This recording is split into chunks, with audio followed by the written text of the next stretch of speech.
Ті жахи, які пережили тварини в Бучі, побачив у новинах Костянтин. Тож, маючи зоомагазинчик, вирішив поділитися з чотирилапими безхатьками. 5 штучок і все. І якраз воно буде нормально, бо я так роблю. За тим, як вантажать десятки кілограмів корму, пильно спостерігає кіт Ральф. Він сам побував під обстрілом у Мощуні на Київщині. А його хазяйка й досі не певна, чи у них з котом є куди повертатися. Так і живуть у крамниці зоотоварів, де працює Яніна. Нашли его под диваном. Он 5 дней просидел под бомбежками. И мы думали, что мы его уже не найдем.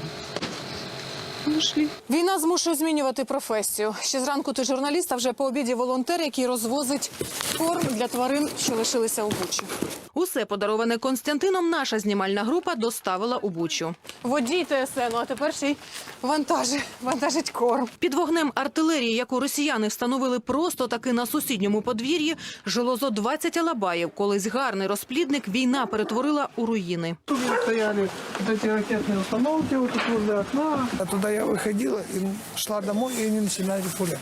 Специально, не специально, не так случалось, но это было каждый день так. Щодня звідси окупанти стріляли у бік Ірпеня, каже Тетяна. Десятки собак від страху забивалися чим глибше у вольєри і лише нещодавно почали знову тулитися до людей. Привіт!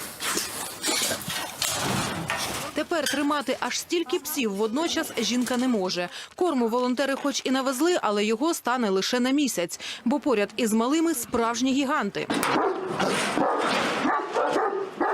Тож ледь не зі сльозами